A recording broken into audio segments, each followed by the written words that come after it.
हम भारत है, सिर्फ मैं या सिर्फ तुम नहीं, हम भारत है। हमारे विचारों में, भाषा में, खान पान में, धर्म संप्रदाय में, बहुत सी चीज़ों में विविधता है और ये विविधता ही भारत को भारत बनाती है। हम और तुम ही भारत है और सबकी बात करना और सबके साथ मिल के रहना ही देशभक्ति है। इसी भारतीयता की एक छवि आज हम पुणे की गणेश चतुर्थी में देखेंगे और देखेंगे कैसे धूमधाम से गणेश चतुर्थी मनाई गई। गणपति बाप्पा किन किन मानने वालों की मुसीबतों से रक्षा करते हैं, हम वो जानेंगे। हम सब जानते हैं भारत एक समय में बुद्धिज़्म से फल फूल रहा था। एक ऐसा दीपक जिसे आज भी पूरा विश्व प्रकाशमान है। दुनिया में भारत की पहचान भी बुद्धिज़्म से ही है।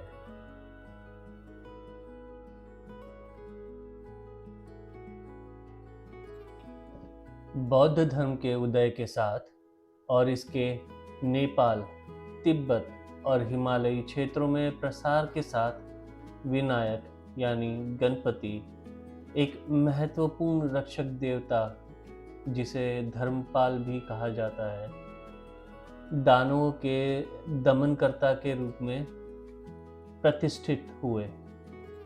तिब्बत में इस देवता की पूजा बाधाओं को दूर करने, धन प्रदान करने के लिए की जाती थी और कई बार इन्हें एक क्रोधित बहुभुजाओं वाले अस्त्रधारी रूप में चित्रित भी किया गया है। एक नेपाली ग्रंथ में ऐसे मंत्रों की सूची दी गई है जो गणपति को आह्वान करते हैं, न केवल धन देने के लिए बल्कि शत्रुओं को हानि पहुंचाने के लिए भी। उन्हें अक्सर नृत्य करते हुए दर्शाया जाता है। इस रूप को नृत्य गणपति कहा जाता है, जो उत्तरी भारत में लोकप्रिय था, बाद में नेपाल में अपनाया गया और फिर तिब्बत में। थाईलैंड में भी एक बुद्धिस्ट वुडन हैंडमेड टेम्पल है जिसे सेंचुरी ऑफ ट्रूथ भी कहा जाता है। वहाँ भी गणेश की मूर्ति लकड़ी में उकेरी गई है। लॉर्ड गणेशा का इम्पोर्टेंस बुद्धिज़्म में भी काफ़ी है। इससे ये बात समझ आती है कि गणेशा, गणपति बाप्पा ये बुद्धिज़्म से चलते हुए हिंदुइज़्म में भी आज भी उसी तरीके से विद्यमान है और लोग आज भी उनकी उसी तरीके से पूजा करते हैं। ये तो हुई बुद्धिज़्म की बात। इसी तरह हिंदुइज़्म में लॉर्ड गणेशा के लिए भी यही सेम मान्यताएं हैं और दोनों संस्कृतियों में, बुद्धिज़्म और हिंदुइज़्म में, लॉर्ड गणेशा का विशेष महत्व है। चलिए अब आगे बढ़ते हैं और जानते हैं पूना की 5 फेमस मानाचे गणपति, जो कई सालों से अलग अलग संस्थान मनाते चले आ रहे हैं और इनके द्वारा उभारे गए मंच देखने वालों के दिलों में अविस्मरणीय एहसास पैदा करते हैं, जो अपने आप में अद्भुत है। आइए अब देखते हैं पुणे का पहला मानाचा गणपति, कस्बा गणपति। महासाहेब जीजाबाई भोसले के घर के पास रहने वाले विनायक ठकार के घर के पास गणेश की मूर्ति मिली थी। ये मंदिर शिवाजी महाराज और जीजाबाई भोसले ने 1639 में बनवाया था। पुणे की विसर्जन मिरवणूक या जिसे हम प्रोसेशन भी कहते हैं, का नेतृत्व श्री कस्बा गणपति करते हैं। जब तक इस मंडल की मूर्ति का विसर्जन नहीं होता, बाकी सभी मंडलों का विसर्जन रुका रहता है। पुणे के कमिश्नर और मेयर की तरफ से पहली आरती होती है। उसके बाद विसर्जन मिरवणूक की शुरुआत होती है।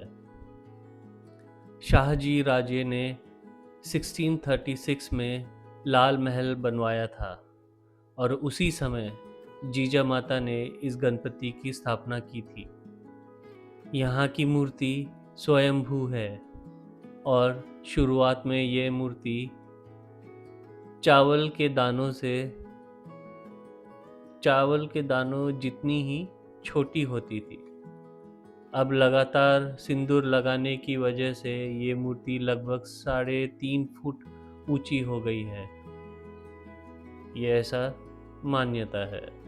पुणे के दूसरे मानाचे गणपति है श्रीमंत भाऊ साहेब रंगारी गणपति।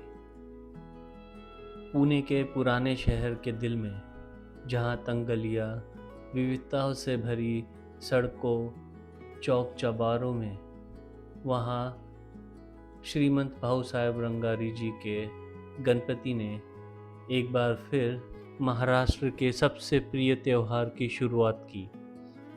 गणेश चतुर्थी की सुबह जब शहर ढोल त्राशों के सुरों और लहराते केसरिया झंडों के साथ जागा, भारत के पहले सार्वजनिक गणपति मंडल ने भक्ति, विरासत और सामुदायिक भाव के संग गणपति बापा का स्वागत किया। पूरे दिन भर की कार्यक्रम इतिहास की एक झलक बन गई थी। 1892 में स्थापित रंगारी गणपति मंडल आज़ादी के संघर्ष के दौरान बना था, जब भाऊ साहेब रंगारी एक समाज सुधारक और स्वतंत्रता सेनानी गणेश की मूर्ति को एक सार्वजनिक पंडाल में पहली बार लोगों के लिए ले आए। उनका उद्देश्य सिर्फ धार्मिक नहीं था। वो चाहते थे कि ये त्यौहार लोगों के मिलने, विचार विमर्श करने और अंग्रेज़ी हुकूमत के खिलाफ एकजुट होने का माध्यम बने। लोकमान्य तिलक के सार्वजनिक गणेश महोत्सव को लोकप्रिय बनाने से पहले ही रंगारी की सोच ने पुणे को पहला सार्वजनिक मंडल दिया और ये मूर्ति भारत की आज़ादी की लड़ाई का एक जीवंत प्रतीक बन गई। पुणे के तीसरा मानाचे गणपति है तांबड़ी जोगेश्वरी। तांबड़ी जोगेश्वरी एक दुर्गा देवी का मंदिर है जो पुणे शहर की ग्राम देवता के रूप में जाना जाता है। इस जगह की खास बात यह है कि हर साल गणेश उत्सव के आखिर में गणपति की मूर्ति का विसर्जन होता है और ये अगले साल उसी जगह पर मूर्ति की पुनर्स्थापना की जाती है। ये मंदिर 15वीं सदी में बनाया गया था, लेकिन दुर्गा देवी की मूर्ति अभी भी बिल्कुल साबुत है। साल 2000 तक गणेश मूर्ति की स्थापना मंदिर के अंदर ही होती थी। 2000 के बाद से मंदिर के सामने एक अलग पंडाल लगाया जाता है जहां चांदी की गुंबद में मूर्ति की स्थापना होती है। यहाँ की गणेश मूर्ति का एक और ख़ास पहलू ये है कि हर साल विसर्जन के बाद नए रूप में मूर्ति की फिर से स्थापना होती है। ये उत्सव 1893 में शुरू हुआ था। बुधवार पेट के इस गणेश उत्सव की शुरुआत श्री भाऊ बेंद्रे ने की थी। यहाँ के पीतल के मंदिर में गणेश मूर्ति की स्थापना होती है और 4 युगों के बापा के रूप एक ही जगह पर देखने को मिलते हैं। पुणे के चौथे मानाचे गणपति है तुलसी बाग का गणपति। जग प्रसिद्ध तुलसी बाग के गणपति को पुणे का चौथा मानाचा गणपति माना जाता है। इसकी स्थापना 1901 में हुई थी 1975 में पहली बार ग्लास फाइबर की मूर्ति स्थापित करने का गौरव इसी मंडल को मिला था। ये जगह पुणे की बिल्कुल मध्य भाग में है और सबसे ज़्यादा भीड़ भाड़ वाली जगहों में से एक है। गणपति का पुतला 13 फुट ऊंचा है और 80 किलो से ज़्यादा वजन के गहने पहनाए जाते हैं। कलाकार DS खटोकर कई सालों से मूर्ति की सजावट कर रहे हैं। पुणे के 5वें मानाचे गणपति है केसरीवाड़ा गणपति। तिलक के केसरी संस्थान के केसरीवाड़ा गणपति पुणे के 5वें मानाचे गणपति माने जाते हैं। 1894 में स्थापना होने के बाद केसरीवाड़ा के गणेश उत्सव कुमटेकर रोड से थोड़े दूर विंचुरकरवाड़ा में मनाया जाने लगा। उस समय तिलक का पैतृक घर था।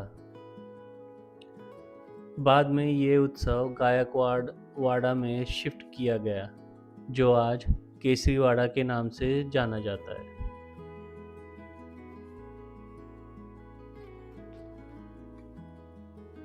पुणे के 5 मानाचे गणपति देखने के बाद वहाँ और भी ऐसे कई संस्थान हैं जो कई सालों से अपने गणपति स्थापित कर रहे हैं और वो भी उतने ही वैभवशाली, विशाल और मनमुग्ध करने वाले मूर्तियाँ होती है, जिसे देख के आप खुशी से झूम जाएंगे। और ये गणपति जो स्थापित की जाती है, ये सब आसपास में ही है। आप पैदल चल के इन्हें देख सकते हैं। ये सब आसपास में ही एक दूसरे के कुछ मीटरों के अंतराल पे ही स्थित है। आप देख सकते हैं कितनी भीड़ होती है उस दौरान। आपको गाड़ियाँ बाहर रखनी पड़ती है, कुछ दूरी पर रखनी पड़ती है, फिर वहाँ से पैदल ही चलकर उन जगहों पर चल के जाना होता है, क्योंकि पुलिस नाकेबंदी कर देती है और रास्ते रोक देती है ताकि आप गाड़ी लेके वहाँ तक न जा पाए और चलने वालों को सहूलियत रहे कि वो आराम से चल सके बिना गाड़ी के डर से। ये है पुणे की मुठा नदी, जो PMC के मेट्रो स्टेशन के करीब से गुजरती हुई जा रही है। और देखिए मेट्रो को दौड़ते हुए, पुणे को नए तरीके से परिभाषित करते हुए यहाँ की पुणे की नई मेट्रो रेल।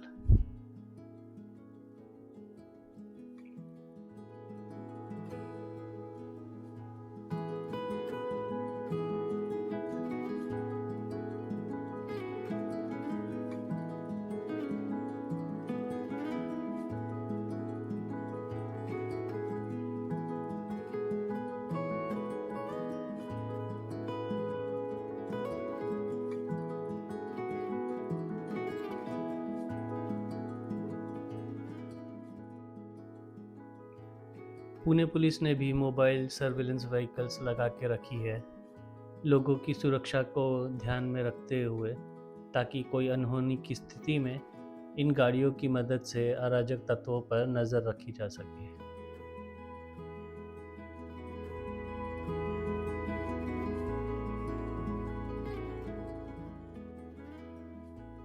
आप वीडियो देखते रहिए और वीडियो का लुत्फ़ उठाते रहिए। अंत में देखने के बाद ज़रूर बताइएगा कि आपको पुणे की गणेश चतुर्थी कैसे लगी। क्या आप भी अगले साल इसका लुत्फ़ उठाने यहाँ आएंगे और देखेंगे? ज़रूर बताइएगा। धन्यवाद।